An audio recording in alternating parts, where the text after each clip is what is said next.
Donc nous sommes réunis ici pour la signature de la convention entre l'AGFIP et la CCAS. Je tiens à remercier l'ensemble des représentants de cette association pour votre présence, ainsi que le personnel de la CCAS qui a travaillé, je sais qu'ils ont beaucoup travaillé pour que cette convention puisse voir le jour. Alors cette convention s'inscrit pleinement dans les valeurs que portent les activités sociales et la CCAS, donc des valeurs de solidarité, de dignité, de justice sociale et d'émancipation. Elles permettent donc à des personnes en situation de handicap de pouvoir s'intégrer en milieu ordinaire avec d'autres salariés, de pouvoir aussi avoir une progression de carrière, une embauche et une progression de carrière, de pouvoir aussi libérer la créativité de ces personnes. Et je pense que oui, c'est véritablement une richesse pour les activités sociales d'avoir cette convention et d'avoir ces personnes à nos côtés dans les activités sociales. Je voudrais rappeler en toute humilité que la CCAS a été un des premiers organismes de vacances à accueillir des personnes, des jeunes personnes en situation de handicap dans nos colonies, ça s'appelait comme ça, en 1964.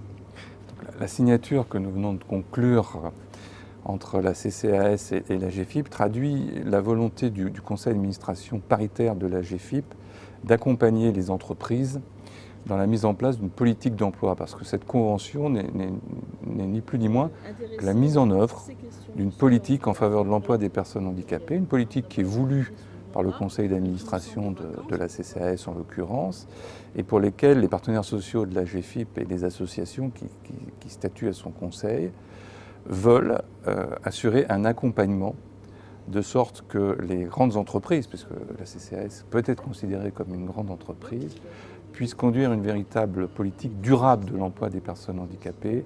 Et s'engager dans une politique durable, c'est faire un premier pas avec l'AGFIP, et ensuite c'est enchaîner avec les partenaires sociaux dans une politique conventionnelle d'accord qui permette que la question et la préoccupation de l'emploi des collaborateurs handicapés soient prises en compte dans tous les actes de la gestion des ressources humaines d'une grande entreprise. Parce que rentrer dans les murs de l'entreprise, c'est une chose, y être intégré en est une autre. Et à cet égard, j'ai bien noté tous les efforts que vous allez faire dans le cadre de la convention que nous allons signer pour mobiliser l'ensemble des personnels et de la hiérarchie de la CCAS.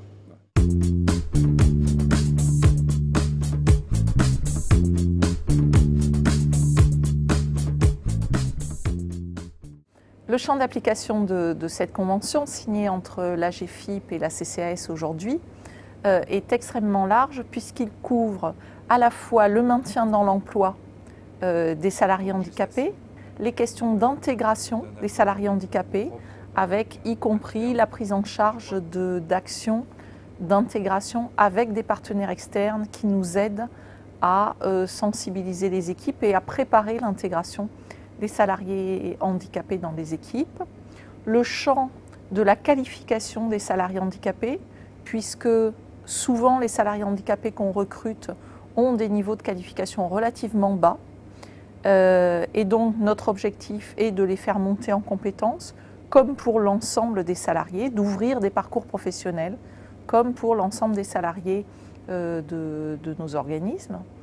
Et également, nous couvrons avec cette convention le champ de la sensibilisation, en particulier la sensibilisation de la ligne managériale et des appuis, notamment appuis RH, puisque les responsables RH opérationnels en région deviennent les référents en matière d'intégration des salariés handicapés.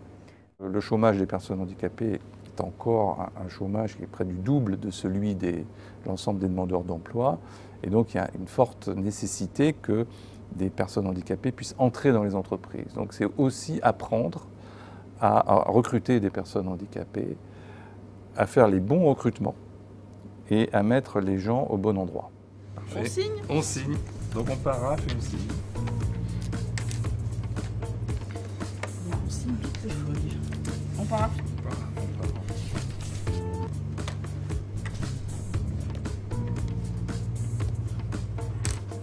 Nous nous engageons à recruter 11 salariés handicapés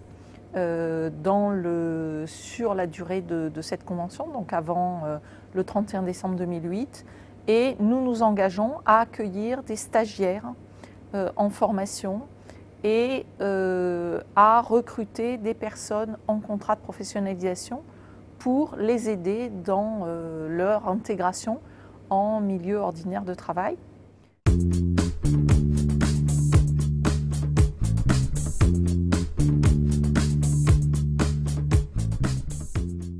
La mission handicap existe depuis 2 ans. Depuis 2 ans, on a différents acteurs de la CCAS qui interviennent en fonction de leurs compétences pour aider donc, à gérer des situations individuelles d'agents. Avec la signature de la CCAS, différents objectifs ont été définis. Et pour assurer donc un suivi de ces objectifs, nous avons constitué un groupe projet à l'intérieur de la mission handicap. Donc ce groupe projet a pour but essentiellement donc, de s'assurer que les objectifs fixés dans le cadre de la Convention sont bien atteints et sont en cours de réalisation au niveau du siège mais aussi au niveau des régions. Et d'un autre côté, le groupe projet a également pour but d'aider nos cadres RH de région à gérer des situations individuelles d'agents.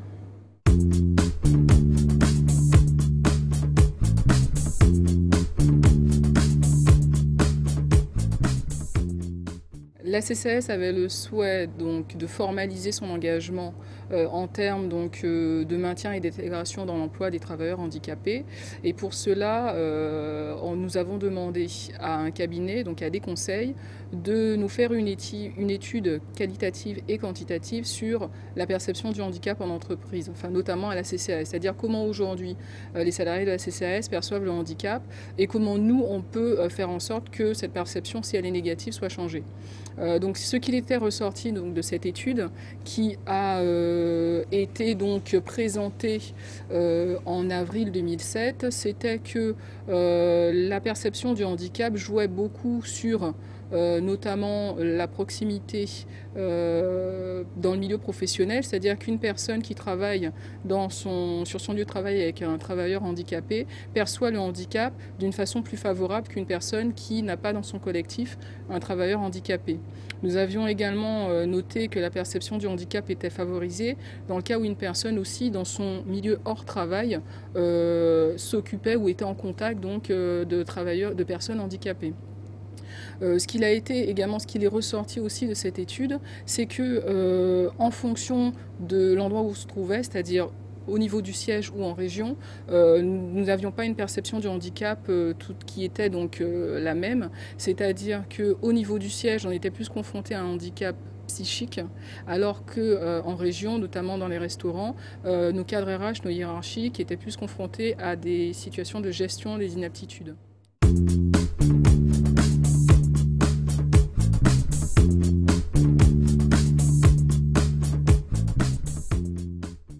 Alors, la situation de handicap, finalement, c'est un concept général, mais qui s'applique à tout le monde.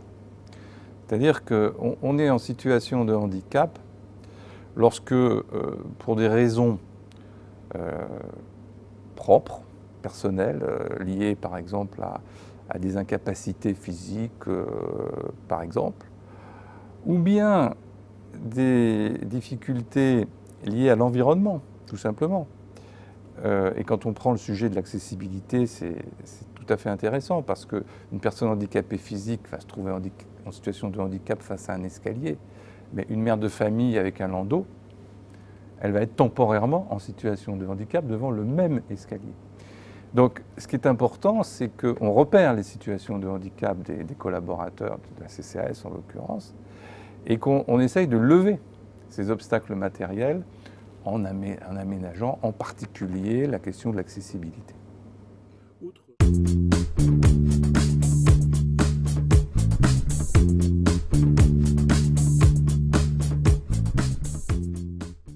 partir du travail que nous avons effectué avec AD Conseil, nous avons donc pu définir ce qu'était une personne handicapée. C'est une personne dont le handicap répond à un certain nombre de critères définis dans la loi de 2005, à savoir qui se réfère donc à différents types de handicap, donc handicap physique, intellectuel, psychique, moteur, mais également qui peut présenter des maladies invalidantes. Une personne handicapée donc, a une reconnaissance administrative qui est reconnue par la CDAPH, qui est une commission qui regroupe un certain nombre de professionnels et qui, à partir d'un certain nombre de critères, disent qu'une personne peut bénéficier de la reconnaissance de travailleur handicapé.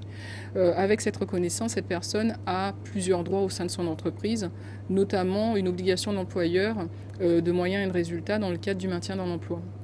C'est-à-dire que demain, si une personne qui a la reconnaissance de travailleur handicapé se retrouve en difficulté à son poste, l'employeur a l'obligation de mettre en place des aménagements au niveau de son poste, aménagements techniques par exemple, ou des aménagements en termes de formation adaptés.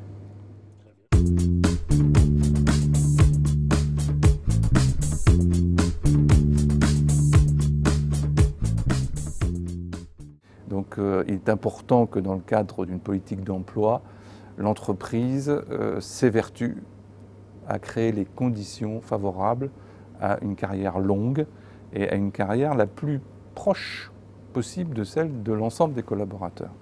Et tout ce qu'on fait pour des personnes handicapées sert aux autres collaborateurs. Parce que la politique qu'on conduit en faveur des handicapés est un révélateur de la capacité de l'entreprise à gérer la différence.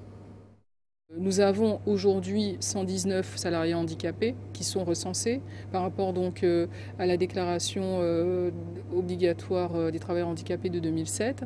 Ce sont donc des personnes qui sont référencées, mais ce ne sont pas systématiquement des personnes qui sont en difficulté aujourd'hui et donc qui ne nécessitent pas forcément un aménagement de leur poste de travail.